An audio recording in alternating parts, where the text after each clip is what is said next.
चलो हो रहा है। तो चलिए आज हम लोग क्या सीखेंगे, न्यूटन का द्वितीय गति नियम। न्यूटन का द्वितीय गति नियम ये थोड़ा सा जटिल माना जाता है। अगर आप किताब की भाषा देखेंगे तो आपको नहीं समझ में आएगा, ठीक है।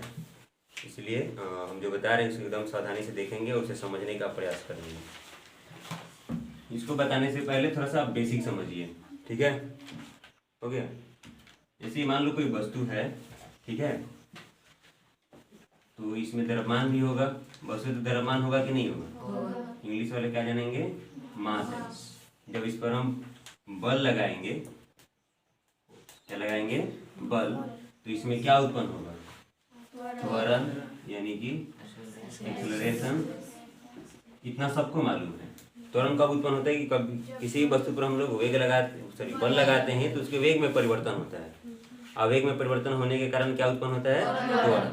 इतना तो समझ में आ रहा है सबको कि हम बल लगाएंगे, हम क्या करेंगे? बल लगाएंगे तो वस्तु में क्या उत्पन्न होगा? त्वरण होगा। तो देखिए सेकंड लॉ क्या कहता है। सेकंड लॉ ये कहता है कि जो ये त्वरण होगा ना, ये जो त्वरण होगा वो बल के समानुपाती होता है। बल के समानुपाती मतलब प्रोपोर्शनल होता है। इसका मतलब समझा रहे हैं, ये जो त्वरण उत्पन्न होगा, फिर से अगर किसी वस्तु पर आप बल लगा रहे हो तो क्या उत्पन्न होगा? त्वरण। और जो त्वरण का वैल्यू होगा ना, किसके समानुपाती होगा? बल के समानुपाती होगा, ठीक है। और द्रव्यमान के व्युत्क्रमानुपाती होता है, ठीक है। तो आप क्या बताओगे? त्वरण के समानुपाती। इसका मतलब क्या होगा आप नहीं समझ पा रहे हैं, मैं आपको समझा रहा हूँ। और द्रव्यमान के क्या होगा जी?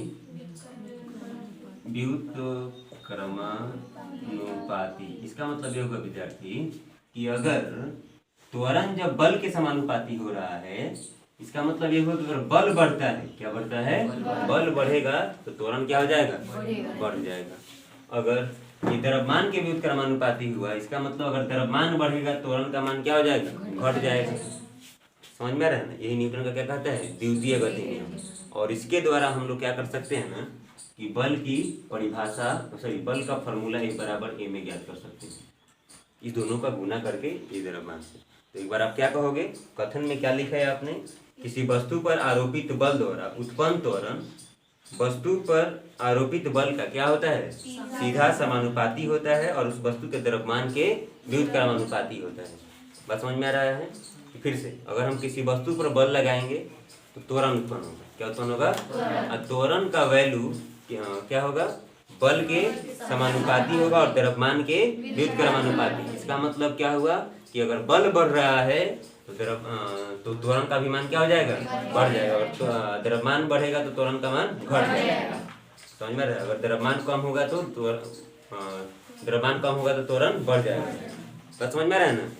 देखो अगर F बराबर F समानुपाती ये लिख रहा है, इसका मतलब क्या हुआ? बल बढ़ा तो त्वरण भी बढ़ गया, ठीक है। अगर A समानुपाती ये लिख रहे हैं 1/m, इसका मतलब क्या हुआ कि अगर ये त्वरण बढ़ रहा है तो द्रव्यमान का मान कम होगा और ये बढ़ेगा तो इसका मान घटेगा, ठीक है। तो एक बार आप लोग अपने नोट्स से मिलाएंगे कि किसी वस्तु पर आरोपित बल द्वारा उत्पन्न त्वरण उस वस्तु पर आरोपित बल का क्या होता है?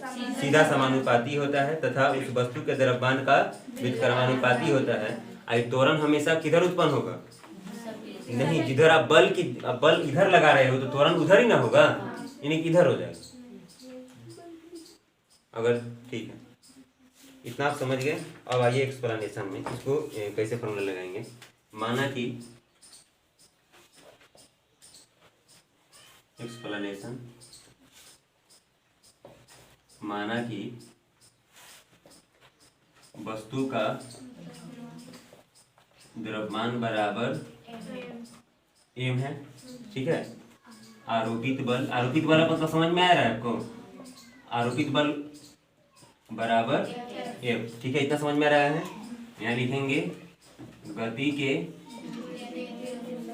द्वितीय नियम से, चाहे नियमानुसार, क्या कहता है नियम? बोलो तो।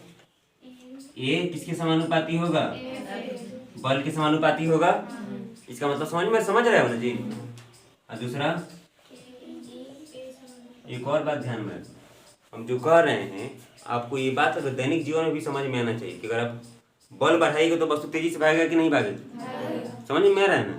ठीक है, ये हो गया आपको। देखो इधर का तो इक्वल हो रहा है ना, इधर का ये तो आप हम क्या कर सकते हैं, ए समानुपाती ए गुना 1/m। तो आप इसे समानुपाती का साइन हटाते हैं तो बराबर लगाते हैं। क्यों लगाते हैं बहुत बार हम चर्चा किए हैं। ठीक है, तो ये क्या हो जाएगा, यहाँ पर के लिख लो 1/m हो गया।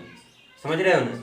अब देखो जरा देखो तो सीधा तिरछी गुना करेंगे तो क्या आ जाएगा, यहाँ पर ये ए इतना है ना, गुना करेंगे तो 1 के बराबर क्या हो गया, गुना करेंगे तो ma।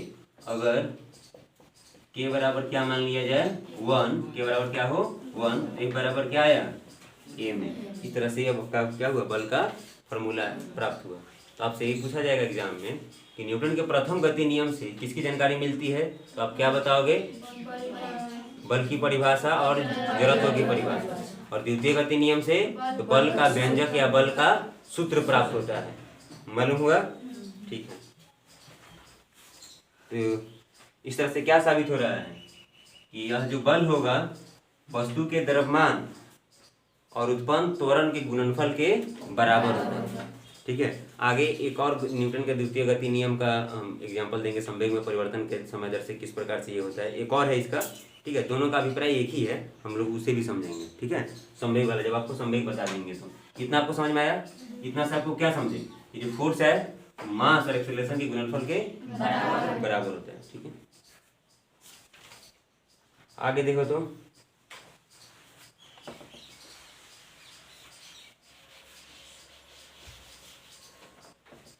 एक बराबर क्या है ma। ठीक है, यहाँ पर अगर हम इसका मात्रक लिखें तो क्या हो जाएगा, kg मीटर पर सेकेंड स्क्वायर होगा। बोलो इसका द्रव्यमान का क्या हो जाता है kg, एक्सेलरेशन त्वरण कितना होता है, बल का 1 न्यूटन। तो यहाँ पर अगर हम 1 न्यूटन की परिभाषा पूछें आपसे तो क्या क्या बताओगे परिभाषा, तो आप क्या बताओगे कि 1 न्यूटन का परिभाषा क्या होगा। तो अब क्या बोलोगे कि 1 केजी के द्रव्यमान वाली वस्तु में या वैसा वस्तु जिसका द्रव्यमान कितना हो। हेलो, हम क्या पूछ रहे हैं आपसे, 1 न्यूटन की परिभाषा आप कैसे बताओगे, 1 न्यूटन की परिभाषा आप कैसे बताओगे। तो आप क्या कहोगे कि कोई ऐसा वस्तु है जिसका द्रव्यमान कितना है 1 केजी, अगर उसमें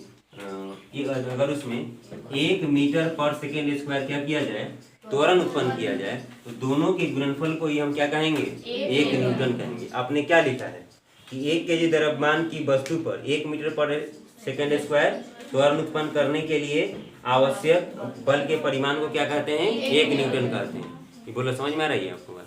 1 न्यूटन की परिभाषा कैसे लिखोगे, याद करके नहीं, पहले आप इस तरह से लिखोगे तो अब याद होगा कि कोई ऐसा वस्तु है जिसका द्रव्यमान कितना है 1 केजी है और उसमें कितना त्वरण उत्पन्न हो रहा है मीटर प्रति सेकेंड स्क्वायर, तो दोनों के गुणनफल का परिमाण होगा, उसी को ही हम क्या कहेंगे 1 न्यूटन कहेंगे। कभी कभी एग्जाम में आपसे भी पूछ लिया जाता है कि 1 न्यूटन बराबर कितना हुआ, तो केजी मीटर प्रति सेकेंड स्क्वायर, यही इतना को ही अब 1 न्यूटन के बराबर माना जाता है।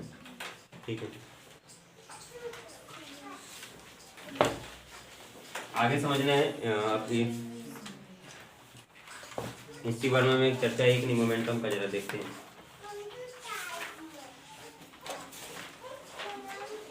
इसमें देखिए एच.सी. वर्मा के बुक में लीनियर मोमेंटम लिखा है। क्या लिखा है जी, लीनियर मोमेंटम।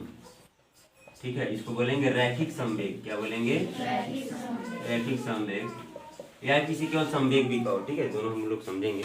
देखो मोमेंटम क्या होता है, हिंदी में इसे क्या कहते हैं जी, संवेग कहते हैं। ठीक है, और इसको दिखाते हैं P से, किसे दिखाते हैं, P बराबर होता है mv। क्या होता है mv। m का मतलब यहाँ द्रव्यमान हो गया और v का मतलब यहाँ वेग हो गया। इंग्लिश में क्या लिखोगे, P बराबर मास इंटू वेलोसिटी। ओके, इतना समझ रहे हो आप। संवेग क्या होता है, तो कोई भी वस्तु है, ठीक है, उसका वेग और द्रव्यमान में क्या करते हैं, गुना करते हैं। किसी वस्तु के द्रव्यमान और वेग में क्या करते हैं, गुना करते हैं। तो उसका जो वैल्यू प्राप्त होता है उसी को ही हम क्या कहते हैं, संवेग कहते हैं। तो संवेग क्या है, तो किसी वस्तु के द्रव्यमान और वेग के गुणनफल को क्या कहते हैं, संवेग कहते हैं। यह संवेग को पी से ही क्यों दिखाते हैं, ये बहुत बकवास सवाल है, ठीक है, इस पर मेरे समझ से ध्यान नहीं देना चाहिए। लेकिन कोई कोई सवाल आपसे इस प्रकार से जाहिल सवाल पूछ लेता है, ठीक है, किसी भी मानक किताब में या कहीं इस प्रकार से सवाल नहीं पूछा जाता है। लेकिन जरा समझिए, आपको मालूम है कि जो सीबीएसई वाले लोग हैं वो गुना क्या कहते हैं, प्रोडक्ट भी कहते हैं, क्या कहते हैं, प्रोडक्ट कहते हैं। तो ये मास और वेलोसिटी का क्या है, प्रोडक्ट है, इसलिए इसको किसे दिखाते हैं, पी से। इसका और भी कोई कारण हो सकता है लेकिन यहाँ पर ये चलेगा, ठीक है ना, कि मास और वेलोसिटी का क्या है, ये प्रोडक्ट है, इसलिए इसको किसे दिखाते हैं, पी से दिखाते हैं। अरे बात समझ में। अब जरा अगर हम एक और चर्चा करें, एसआई यूनिट ऑफ मोमेंटम, तब आप क्या बताओगे, हिंदी में क्या हो जाएगा, संवेग का एसआई मात्रक। एसआई मात्रक लिखने से पहले आप क्या लिखना चाहिए, आपको बोलो, फॉर्मूला लिखना चाहिए ना जी, P बराबर क्या हो गया, m, m का मात्रक kg। जरा उठो, बताओ वेग का मात्रक क्या होगा जी,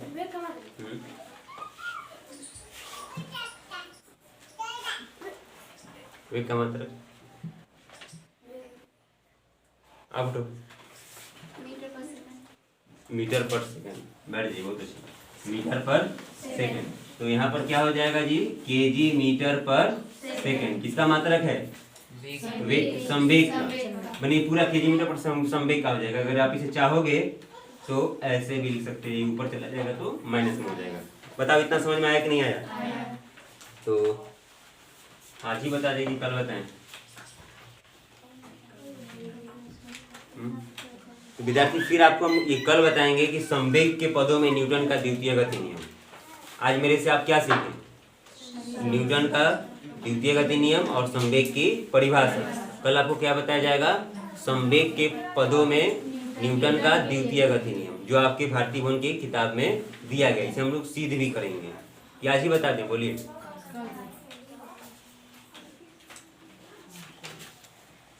चलिए कल बता देंगे, ठीक है।